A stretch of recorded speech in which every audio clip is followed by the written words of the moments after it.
A paz do Senhor, meus irmãos, como é que vocês estão? Estamos chegando já aproximadamente perto da metade desse estudo que nós estamos fazendo a respeito da humildade e a minha oração, meu sentimento é que o Espírito Santo esteja realmente operando a sua obra no seu coração.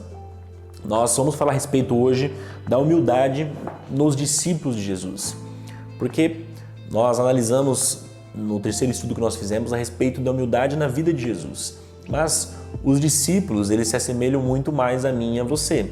As dificuldades que eles passaram, muitas vezes é a dificuldade que eu e você passamos diariamente na nossa caminhada com Cristo. Então, em Lucas capítulo 22, verso 26, Jesus fala assim, o maior entre vós seja como o menor, e aquele que dirige seja como o que serve. Então, Jesus ele monta um paradoxo, né?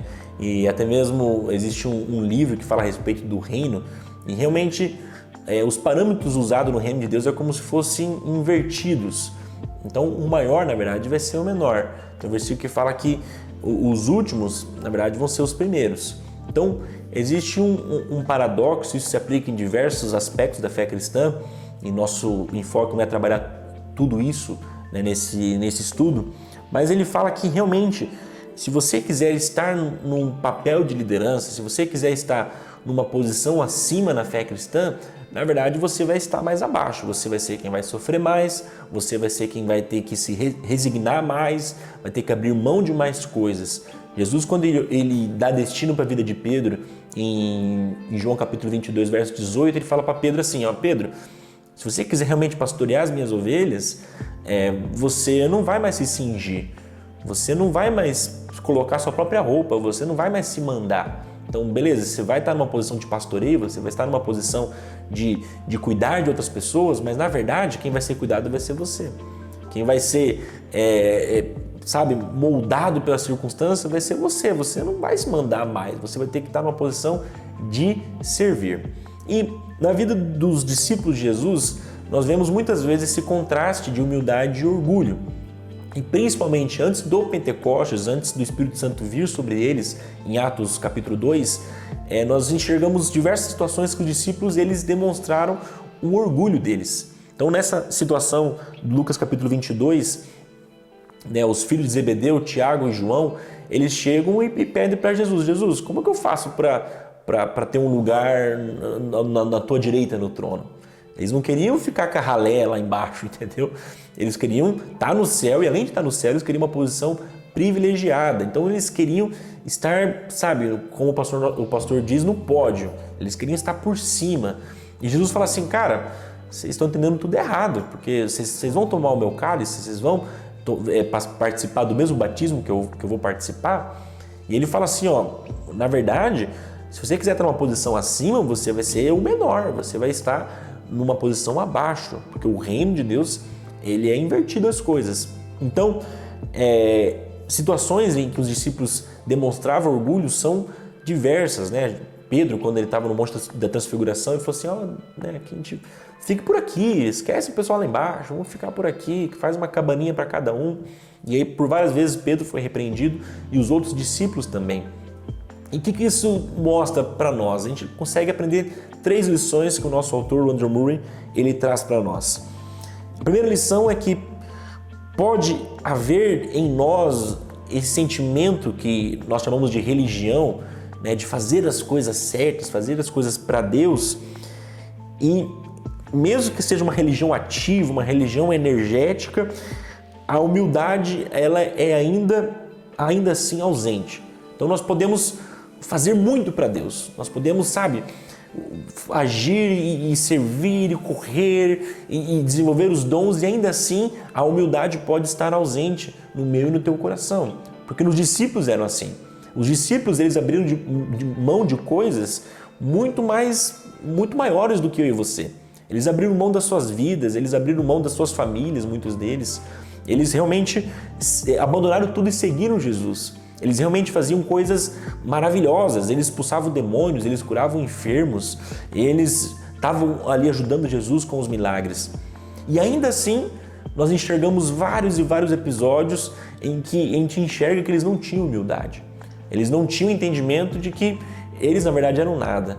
e Cristo era tudo. Eles não tinham um caminhar realmente de dependência de Jesus. E em vários momentos de desafios, de dificuldades, a gente conseguia, esse orgulho começava a transparecer e a humildade mostrava-se ausente.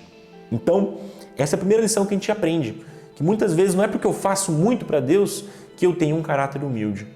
Muito pelo contrário, isso muitas vezes pode maquiar o orgulho que está ali pujante. Segundo aspecto, quão impotente são todos os nossos esforços externos, esforços pessoais para vencer o orgulho ou para trazer para dentro de nós um coração humilde. Então, o meu esforço, o meu ímpeto não vai destruir o meu orgulho, não vai me tornar humilde. Eu não tenho esse poder, você não tem esse poder. O autor ele até usa uma expressão que é forte, ele fala assim que Satanás ele não pode expulsar o próprio Satanás. Então eu não posso vencer o meu orgulho com mais orgulho. E sabe como é que a gente faz isso? A gente fala assim, não, eu realmente preciso ser mais humilde, eu preciso ser mais parecido com Jesus. Então, sabe, eu vou orar porque eu consigo, antes eu orava 40 minutos, agora então eu vou orar 1 hora, 1h30, porque se eu orar 1 hora, 1h30, então eu vou ser mais humilde. Não, porque eu vou consagrar, antes eu cortava alimento por 12 horas, agora eu vou cortar por 16, por 24. E externamente isso parece bom. Aos olhos externos, não, realmente, você precisa orar mais, você precisa consagrar mais. Mas, irmãos, Deus conhece o nosso coração. Eu não posso julgar o teu coração. O Yuri que está aqui comigo, ele não pode julgar o teu coração. Mas Deus, ele conhece o nosso coração. E muitas vezes é o orgulho que está falando, não, eu consigo ser melhor. Não, eu vou conseguir pelo meu próprio esforço. Mas não é a humildade. Não é o reconhecimento de que Deus precisa operar em mim. Não é o reconhecimento de que Ele vai fazer algo em mim de dentro para fora, mas é um esforço de fora para dentro. E nada que vem de fora para dentro vai me mudar, nada. E o terceiro ensinamento que a gente pode absorver da vida dos discípulos é que é apenas pelo habitar de Cristo em sua divina humildade que nos faz ser verdadeiramente humildes. Aquilo que Paulo fala em Romanos capítulo 8, verso 1, sabe? É pelo Espírito de vida que eu venço a lei do pecado. É pelo Espírito de vida que eu realmente começo a mortificar os meus desejos, a mortificar a minha carne, a mortificar o meu orgulho e a vida de Cristo começa a operar em mim.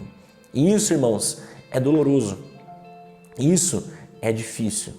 Isso é um processo que nos leva à necessidade de ser dependentes de Deus, de que Ele opere isso em nós. A vida que está aqui dentro e ela começa a sair. A vida de Cristo, o transformar dele na minha vida, Ele vai me humilhando, Ele vai me colocando em situações adversas, Ele faz eu passar por coisas que eu não gostaria de passar e tudo isso vai mortificando o meu orgulho e a humildade que está em Cristo, não em mim, a humildade que está em Cristo começa a aparecer. E daí a gente começa a poder falar como Paulo falou em Gálatas 2:20. Não sou eu mais quem vive, mas é Cristo que vive em mim. Ou seja, traduzindo para o nosso estudo, não é mais o orgulho que está em mim que está fazendo as coisas, mas é a humildade de Cristo que está em mim que começa a fazer as coisas. Então Cristo é humilde e Ele reconhece que depende do Pai. Então Ele me leva a orar, Ele me leva a jejuar. É Cristo. Não é o meu esforço, não é o meu orgulho falando, não, eu preciso orar porque eu preciso ter mais unção, porque eu preciso ser mais forte, porque eu preciso, sabe, antes eu expulsava um demônio a cada hora, agora eu preciso expulsar 5. Isso tudo é orgulho, irmãos. E Deus não deseja, porque pode ser que a gente chegue um dia perante Ele e fale assim, cara, olha, afasta-se de mim porque eu não te conheço. Porque Deus, Ele conhece, Ele quer conhecer um coração humilde. É com isso que Deus quer se relacionar, com verdadeiros adoradores, que eu adore o Pai em espírito e em verdade. A verdade de que Deus é tudo, nós somos nada. Deus é Criador, nós somos criatura. Esse deve ser o nosso sentimento e que Deus nos leve a meditar nisso pela obra de Cristo, pela obra do Espírito em nós. Deus abençoe sua vida.